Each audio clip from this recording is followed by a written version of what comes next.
Iran ने America के cease fire प्रस्ताव को किया खारिज। ट्रंप के प्रस्ताव को बताया धोखा। व्हाइट हाउस की ईरान को चेतावनी। ट्रंप सिर्फ धमकी नहीं देते हैं, अब और हिंसा सिर्फ ईरान की जिद का नतीजा होगी।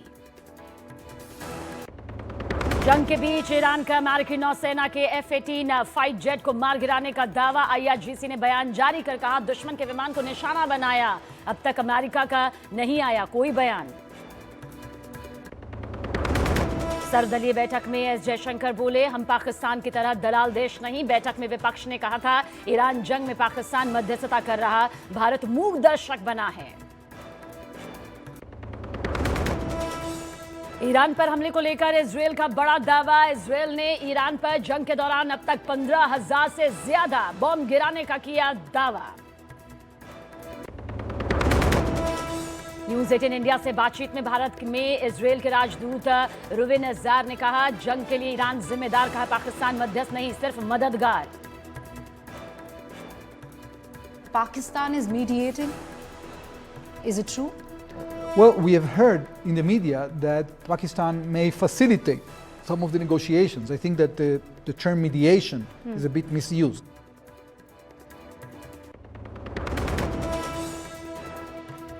सरकार बोली देश में पेट्रोल डीजल की कमी नहीं, कीमतों में भी कोई बढ़ोतरी नहीं हुई, घबराकर जरूरत से ज्यादा खरीदने से बचें। नीरव मोदी के प्रत्यार्पण का रास्ता साफ। 2019 से लंदन की जेल में बंद नीरव मोदी को बड़ा झटका। लंदन हाईकोर्ट ने प्रत्यार्पण के खिलाफ पुनर्विचार याचिका को लंदन हाईकोर्ट में किया खारिज। पीएम मोदी दुनिया के सर्वाधिक लोकप्रिय नेता बने हुए हैं। पिछले साल भी लोकप्रियता की रैंकिंग में टॉप पर थे पीएम मोदी। बिजनेस इंटेलिजेंस और data analyst firm morning consult का सर्वे सामने आया। पश्चिम बंगाल चुनाव में बीजेपी ने आरजी कर रेप पीड़िता की मां समेत 19 उम्मीदवारों की तीसरी लिस्ट जारी की। धर्मेंद्र प्रधान ने रत्ना देवनाथ की उम्मीदवारी को बताया आंदोलन। पतंजलि गाय का घी, मां का भरोसा, प्यार से परोसा। सह प्रायोजक वीनस टूल्स, क्वालिटी जिसपे देश करे भरोसा। Venus tools.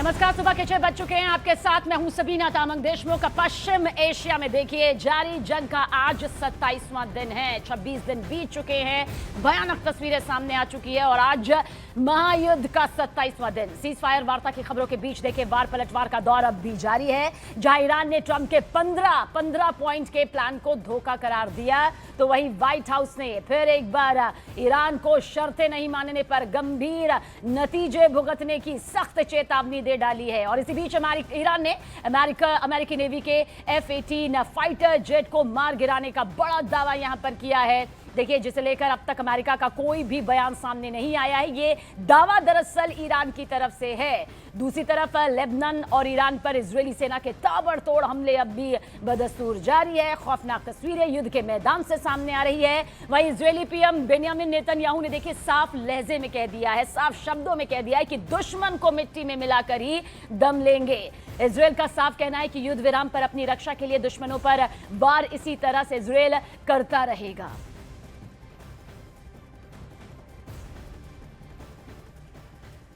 तो आज महायुद्ध का 27वां दिन है और ईरान ने युद्ध को खत्म करने के लिए अमेरिकी राष्ट्रपति डोनाल्ड ट्रंप के 15 सूत्रीय संघर्ष विराम प्लान को सिरे से खारिज कर दिया है, ठुकरा दिया है। इसने अपनी 5 मांगों के लिए एक नई सूची जारी की है, जिसमें होर्मुज स्ट्रेट पर पूरी तरह ईरान के अधिकार को मान्यता देने की मांग शामिल की गई है। ईरान के सरकारी मीडिया प्रेस टीवी ने अधिकारियों के हवाले से बताया कि ईरान ने अमेरिका और इजरायल की तरफ से शुरू किए गए युद्ध के लिए मुआवजा, हमलों को पूरी तरह रोकने और क्षेत्र में रेजिडेंस समूहों पर हमले बंद करने जैसी शर्तें रखी है। और ईरान ने देखिए साफ और सख्त लहजे में यह भी कह दिया है कि ट्रंप ये तय नहीं कर सकते कि युद्ध कब और किन शर्तों पर खत्म होगा। ईरान युद्ध को अपनी मर्जी से और अपनी शर्तों पर ही खत्म करेगा, ये ईरान की तरफ से साफ कर दिया गया है। तो देखिए, ट्रंप की शर्तें ठुकराकर ईरान ने अपनी 5 शर्तें यहां पर रखी और साफ तौर से कह दिया कि अमेरिका ये तय नहीं कर सकता है कि युद्ध कब खत्म होगा। अमेरिका के अखबार द वॉल स्ट्रीट जर्नल में छपी एक रिपोर्ट के मुताबिक ईरान ने अमेरिका के उन सैन्य ठिकानों को हटाने की शर्त रख दी जो उसके आसपास है, यानी कि खाड़ी देशों में मौजूद मिलिट्री बेस को हटाने की ये शर्त ईरान की तरफ से है। ये ईरान ने अमेरिका के सामने रख दी है और इसके अलावा ईरान ने युद्ध में हुए नुकसान की भरपाई की भी मांग कर दी है। भविष्य में अमेरिका या इजराइल उस पर हमले नहीं करेंगे, इसकी गारंटी भी मांगी गई है। ईरान ने यह भी मांग कर दी है कि अमेरिका ने जो उस पर प्रतिबंध लगाए थे वो सब फौरन वापस ले ले। द वॉल स्ट्रीट जर्नल के मुताबिक ईरान ने अमेरिका के सामने खाड़ी देशों में मौजूद उसके सैन्य अड्डों को हटाने की ये शर्तें रखी हैं। ये सैन्य अड्डे ईरान के बेहद करीब हैं और जंग के दौरान अमेरिका ने इनका इस्तेमाल करके भी ईरान को निशाना यहां पर बनाया है।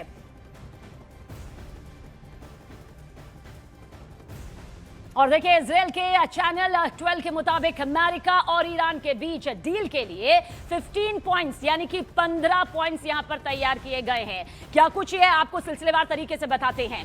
दरअसल 1 महीने के लिए युद्ध विराम यहां पर होगा।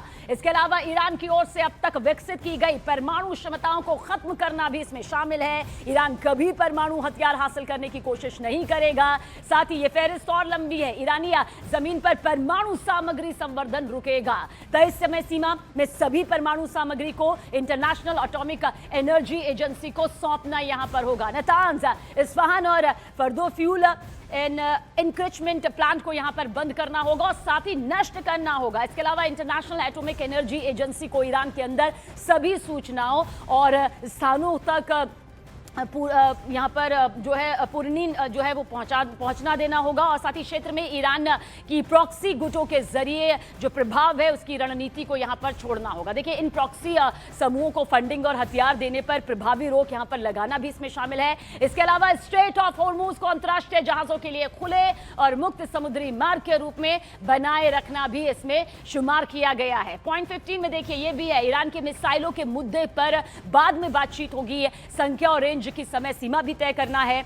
ईरान की सैन्य क्षमता को सिर्फ आत्मरक्षा तक सीमित करना, ईरान पर लगाए गए सभी अंतर्राष्ट्रीय प्रतिबंधों को हटाना, बिजली उत्पादन के लिए बुशेहर में नागरिक परमाणु परियोजना के विकास में समर्थन देना, प्रतिबंधों को स्वतः दोबारा लागू करने वाली स्नैपबैक व्यवस्था को खत्म करना भी इसमें शामिल है। लेकिन इसके साथ साथ देखिए, ट्रंप के युद्ध विराम के प्रस्ताव को ईरान के सूचना परिषद प्रमुख इलियास हजरती ने झूठा करार दिया है।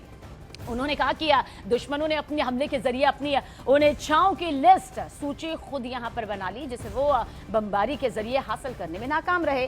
ट्रंप के बयान झूठे हैं और उन पर ध्यान नहीं देना चाहिए। हम अपना जोरदार तरीके से बचाव जारी रखेंगे, ये ईरान की तरफ से साफ साफ शब्दों में कह दिया गया है।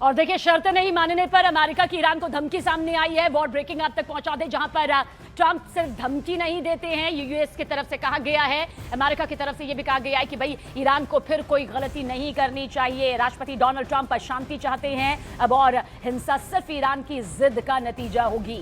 ईरान हार नहीं मानता तो और बड़े हमले उस पर किए जाएंगे, ये अमेरिका की तरफ से साफ साफ कह दिया गया है, क्योंकि जो पॉइंट 15 यहां पर सौंपे गए उसे साफ मानने से इनकार ईरान की तरफ से किया जा चुका है।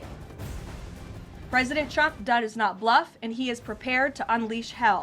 Iran should not miscalculate again.